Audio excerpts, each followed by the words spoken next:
Well, welcome to confirmation. How are you all doing?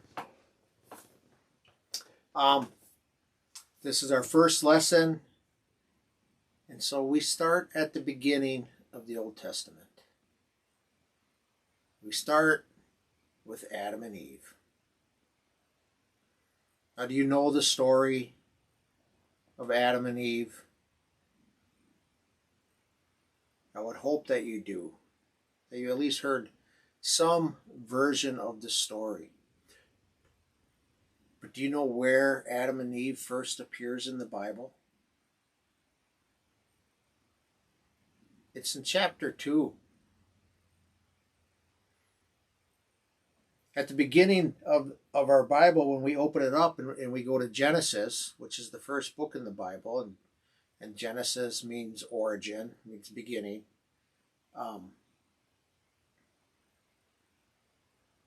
We have the story of creation. I need to back up a little bit here. What we have in the Old Testament,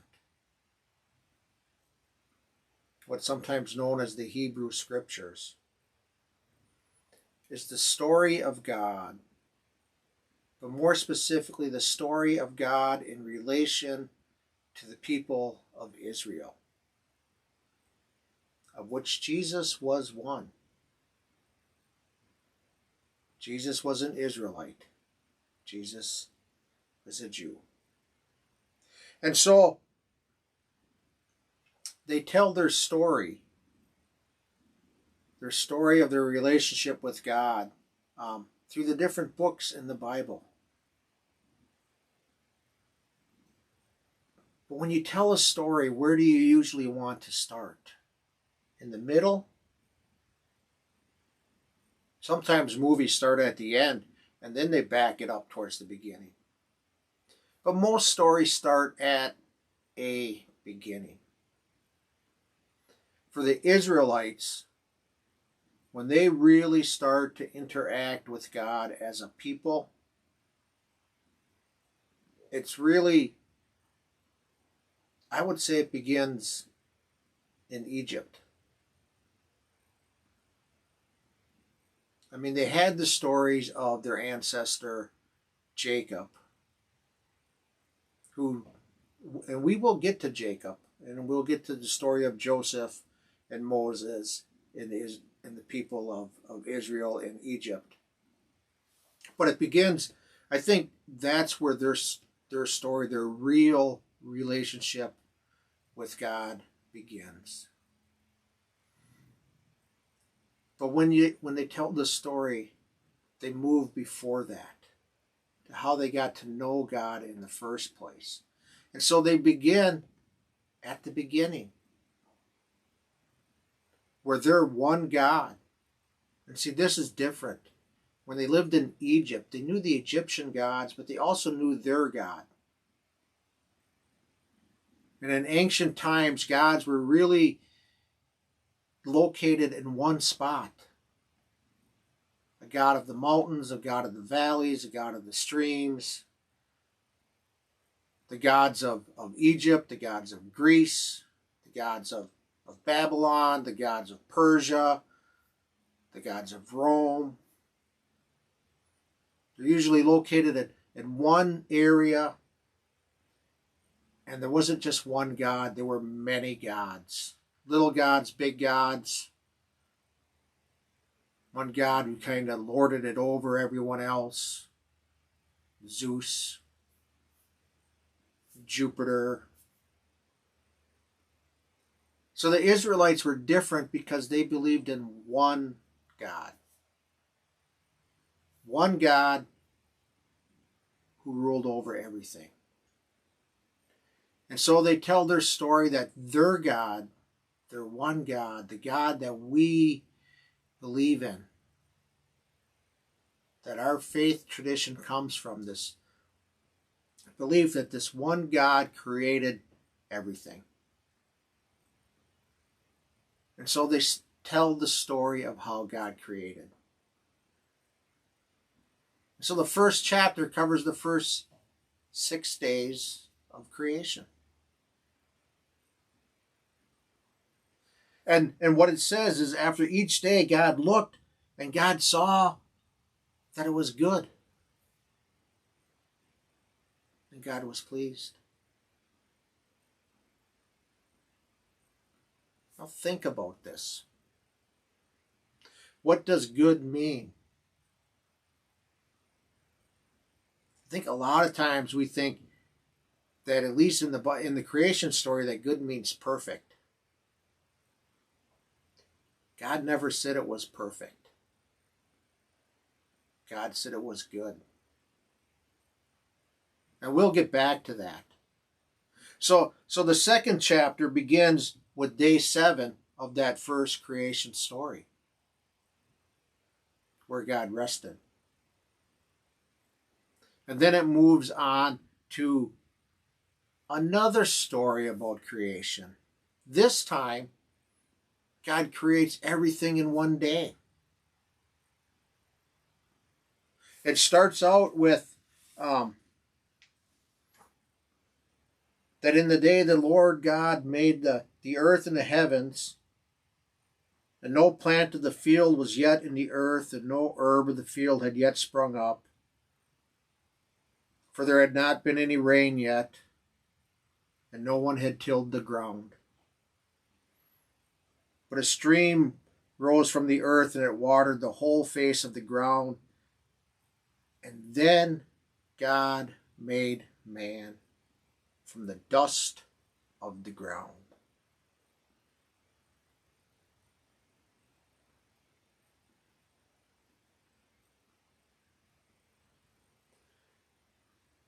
In the original language, in the Hebrew language, which I had to learn in seminary, that word there, ground, God made man from Adama. Adama means ground. Adam means ground. So Adam is just a word describing from what he was made. And we remember this on Ash Wednesday. Remember when I put the cross on your forehead with the ashes? I say, you are from dust, and from dust you shall return. It's a reminder of who we are, that we are created from the dust of the earth. And that we will return there and through there into heaven. That's a different lecture for a different day.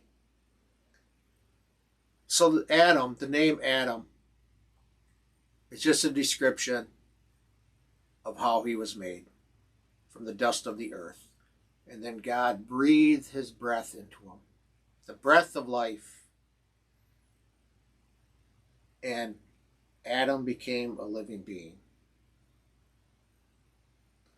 And then God planted the Garden of Eden, where he planted all the trees and the bushes, and there was water, and there was food, and there was everything that Adam would need.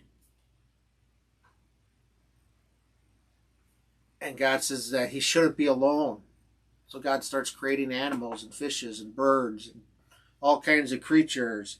And as God creates them, Adam gives them a name. But none of them were good for him to be a companion with. And so it says that God put Adam to sleep. He took one of his ribs, and from that rib, he made Eve. He made a woman.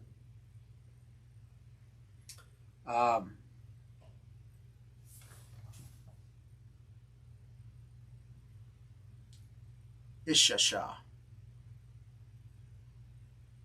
must mean woman.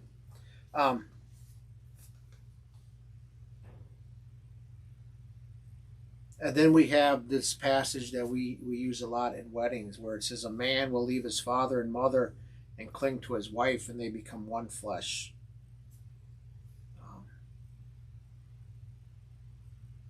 But, it's just a story of creation.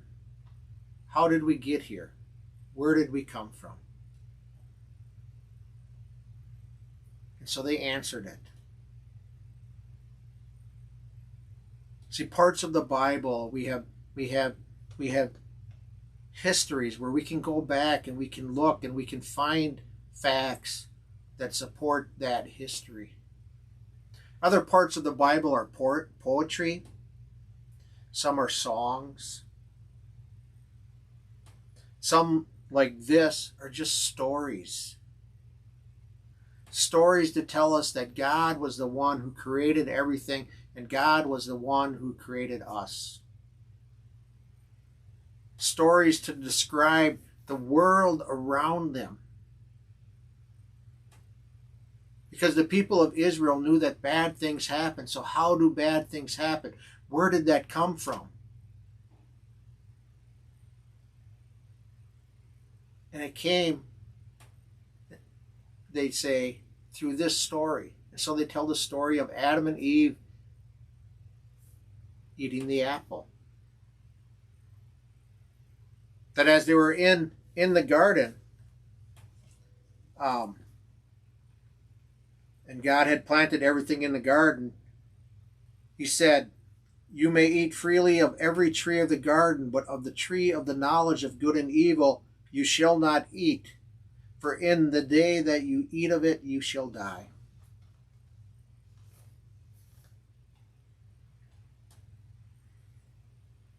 Now, God wasn't speaking figuratively, but he said you shouldn't eat of this. Trust in me. Trust that I have your best interest. Trust in the one who created you. But we don't do that, do we? We're always looking for things beyond our reach. We're always wanting the next thing. We get envious. We see somebody that's got, a better car.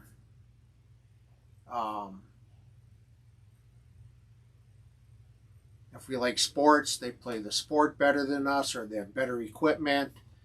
But we always want that thing that's just beyond our reach. We still do that.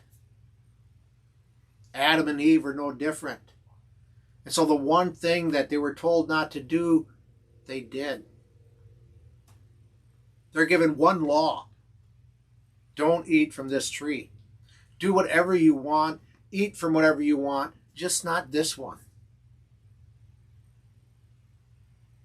And yet the temptation was too much, and they ate. And then what happened? Well, the first thing that happened is they realized they were naked. And so they ran and hid in the bushes when they heard God coming. The next thing they did was they played the blame game. Why are you hiding? Because we're naked. Who told you you were naked? Did you eat from the tree? She made me. The snake made me. The blame game. So God took them out of this place that he had created for them, and he placed them into the rest of the world. But he didn't send them out there with nothing. God placed them into the world that was good, that was created good. Not perfect, but good. They were punished for their disobedience, for not listening. But before even God set them outside of the Garden of Eden, he made them clothes. And he showed them how to make it for themselves. And they also gave them tools, because he told Adam that from now on he would have to grow his own food from the ground that which he had been made.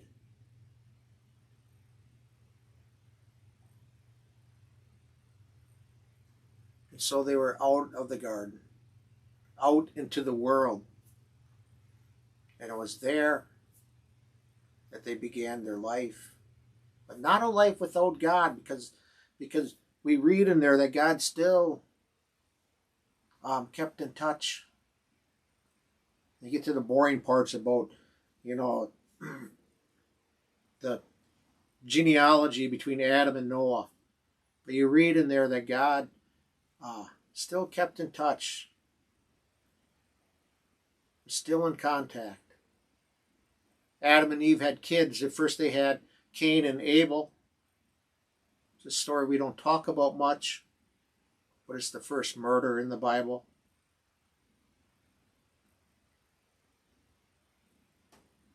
And then we see that through Cain, we get the beginning of civilization. And Adam and Eve had a third son named Seth, and it's through Seth that we would trace our descendants from, because Noah is a descendant of Seth.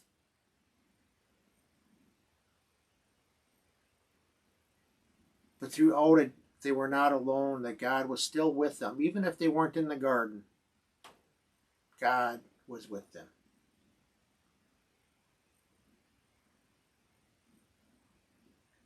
And so we will move on from Adam and Eve. We will move on to Noah the next time we get together.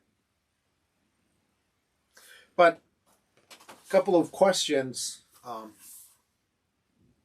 I'll take them from my leader's guide here. One of them for you is, what if you created one rule? One rule for everyone to follow. What would it be? What would be your rule? And what would life be like if everybody followed your rule, your one rule?